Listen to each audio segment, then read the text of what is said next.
Bonjour à tous, amis de l'angoisse. Alors, aujourd'hui, nous faisons la date le 27 juillet 1979. Ouais, donc, ok, je vous explique parce que c'est vrai que c'est un peu bizarre. Comment vous dire, notre Goldie était un peu fatigué, oui, il était fatigué, voilà. Et donc, on l'a envoyé dans un institut pour qu'il se repose. Et puis les instituts qui font prendre des longues vacances. Mais moi j'en ai besoin pour la vidéo. Ah, donc je leur ai dit, bon, docteur Maboul, là, tu me renvoies Goldie pour la vidéo. Donc il m'a donné des petits trucs, c'est bizarre. Je sais pas trop si ça va marcher. Voilà. Enfin j'espère. Bon, donc. Nous allons donc nous attarder sur un cas très important, un film qui a marqué les esprits, à savoir Amityville, la maison du diable, le premier d'une série d'un bon paquet de films qui va beaucoup moins nous intéresser que le premier, même si certains sont bons. C'est ça, on part sur le sujet, C'est efficace, si j'adore. Amityville, la maison du diable. Amityville, banlieue de New York, le 13 novembre 1974. Un jeune homme, dans un accès de démence, tue à coups de fusil ses parents, ses frères et ses sœurs. À son procès, il affirme avoir été possédé par une voix, lui ordonnant de tuer les siens. Oui, McDonald's, on tuera KFC. Quelques mois après, la famille Lutz achète la maison, alors mise en vente. Mais ils n'y resteront que 28 jours au vu des phénomènes paranormaux qui s'y déroulent. Ouais. Le film a donc été réalisé par Stuart Rosenberg, quelqu'un qui a été très prolifique, qualitativement plus qu'au niveau du nombre. Il aura réalisé certains films connus tels que Luc, la main froide, sorti en 67, Le voyage des damnés en 76 ou encore Burbaker en 1980. Mais il y a tant de choses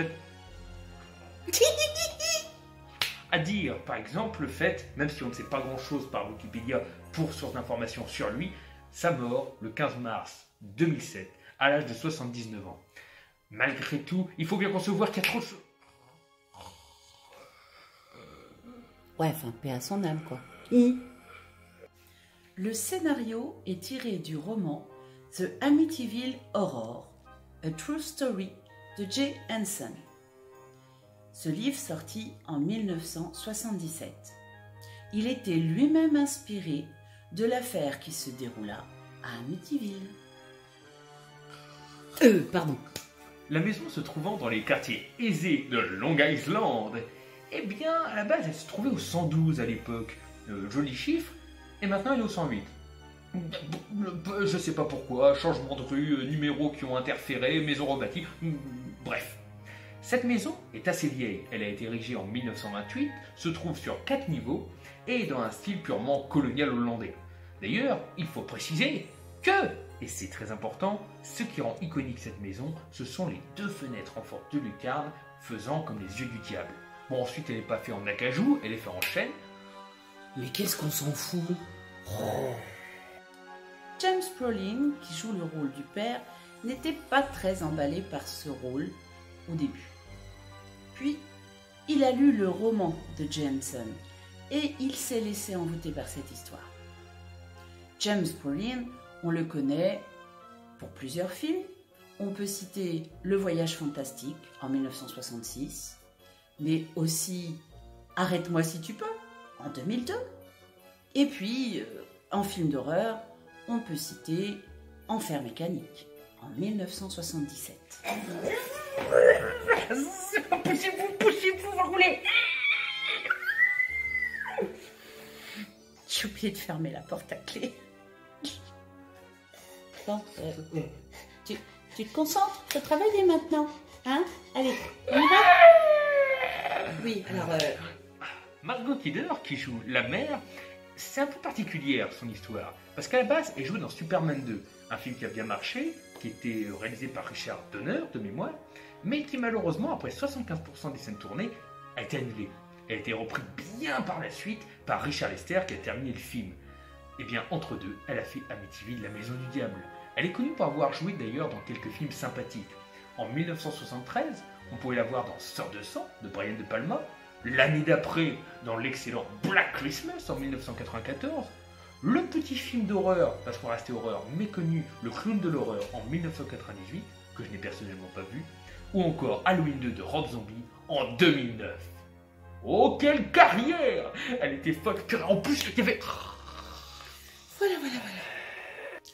La musique du film a été écrite par Lalo Schifrin. Et jouée par l'orchestre philharmonique tchèque. Lalo Schifrin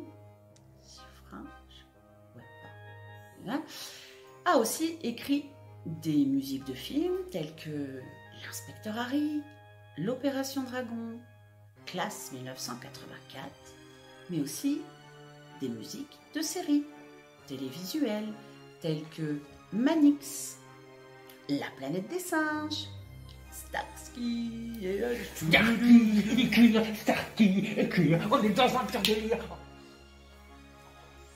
J'adore ce truc. Il faut y aller maintenant. Goldie. Ouais, bon. Les critiques ont été plutôt mitigées sur ces films, notamment venant de Roger Ebert, qui a décrit le film comme étant morne et déprimant. Néanmoins, le succès fut relativement colossal et fut le plus important de la American International Pictures. Parce que de toute façon, Roger Ebert... Garde tes forces, on n'a pas fini. Dans un but purement commercial, la production du film a colporté la rumeur que le film n'avait pas été tourné dans la maison d'Amityville parce que l'équipe de tournage en avait trop peur. La vérité, c'est que c'est la ville d'Amityville qu'il ne souhaitait pas et qui n'a pas donné son accord pour que le tournage se fasse chez eux, redoutant certainement la publicité autour de ces meurtres et de tout ce qui pouvait... Une bonne publicité. Il y a une bonne publicité. Tout ce qui pouvait tourner autour. Mais oui, t'es un gentil foufou. Moi les uns, t'es le foufou. Moi les uns, t'es le foufou. Oh ta gueule. Faut travailler maintenant. Faut travailler. Ah, il va encore me mordre ce con. L'équipe trouvera donc une maison à Tom Rivers où elle intégrera quelques modifications, notamment des fenêtres en quart de lune et un toit mansardé pour ressembler à Amityville. Et puis après du chêne blanc pour une fois, pas de l'acajou, parce que... Mais qu'est-ce que t'as avec cet acajou? T'es pénible à la fin. Une dernière anecdote. La maison d'Amityville était en fait peinte en noir à l'origine. C'est l'agence immobilière, de peur de ne pas pouvoir la vendre facilement, qui l'a fait repeindre en blanc. Noir, c'est noir, sur mon masque tu m'as fait un cocard. Je vais t'en faire un deuxième tout à l'heure. Et il est où? Ah, le Goldie. Et il est où le gentil petit toutou? Il est gentil le Goldie. Allez, il va travailler encore un petit peu. Si, tu vas travailler encore un petit peu. La maison a eu beaucoup de propriétaires. Et en fin mai 2010, une chose incroyable se produit. Elle fut revendue au prix faramineux d'1 150 000 $. Imaginez ce qu'on peut faire avec autant d'argent. Je peux acheter Cadillac, je peux arrêter d'être fou, je peux racheter...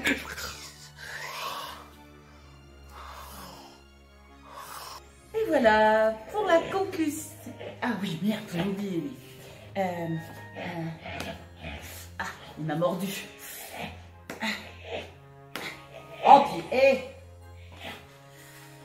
c'est bon. Clac. Ah bah t'as l'air faim. Goldie? Oui, conclusion. Amityville est un excellent film. Il faut bien le spécifier, il a eu beaucoup de suites.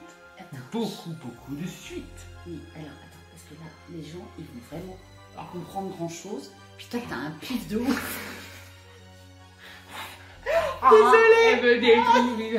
Qu'est-ce que je fais pour mériter ça?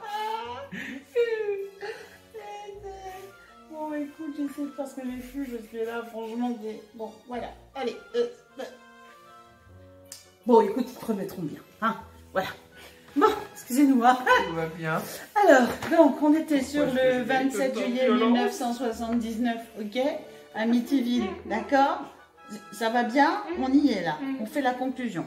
Bon. Ça a eu beaucoup de suites. Oui, voilà, c'est ça. Bon. Ouais. Alors, on a pris les petits parce qu'on n'a pas eu le temps d'apprendre. Il y a eu mais 10 suites officielles voilà. et on compte pas le nombre d'officieux. Voilà. Bon, alors, il y a eu Amityville, la maison du diable. Amityville 2, le possédé en 1982.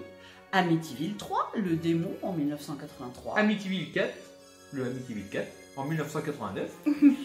Amityville, la malédiction en 1990. Le plus classe, Amityville 1993, votre heure a sonné en 1992.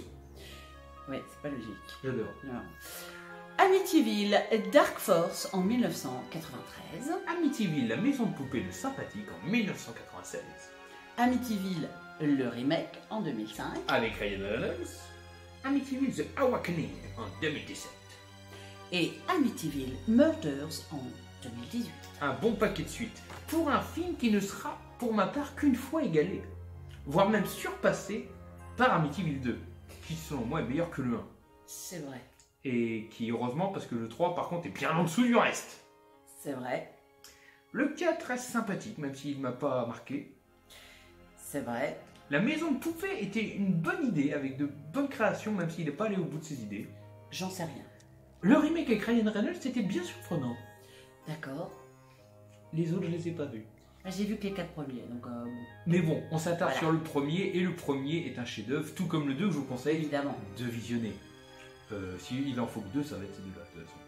Bon, vous savez bien, Amityville, c'est un très vaste sujet et on n'a fait que l'effleurer. Clairement. Si, éventuellement, ça vous intéresse, on ira peut-être plus avant. Mais ça vous donne déjà peut-être assez d'informations pour avoir envie de vous renseigner de vous-même. Donc, si vous ne les avez pas vus déjà, commencez par les regarder. Et puis, en plus, Amityville, il faut savoir qu'avant tout, c'est une enquête, c'est un roman. Ça a été beaucoup de choses, et le sujet est intéressant plus que le film, bien au-delà du film. Il pourra donc intriguer plusieurs personnes, que ce soit des fans d'horreur ou pas. Ou des femmes d'information, peut-être juste Des fans de beaucoup de choses. de meurtre, quoi. Allez, tchuss. Et je vais le ramener, hein. Allez, salut à tous. Oh la vache, mais comment il fait ça? Oh là là.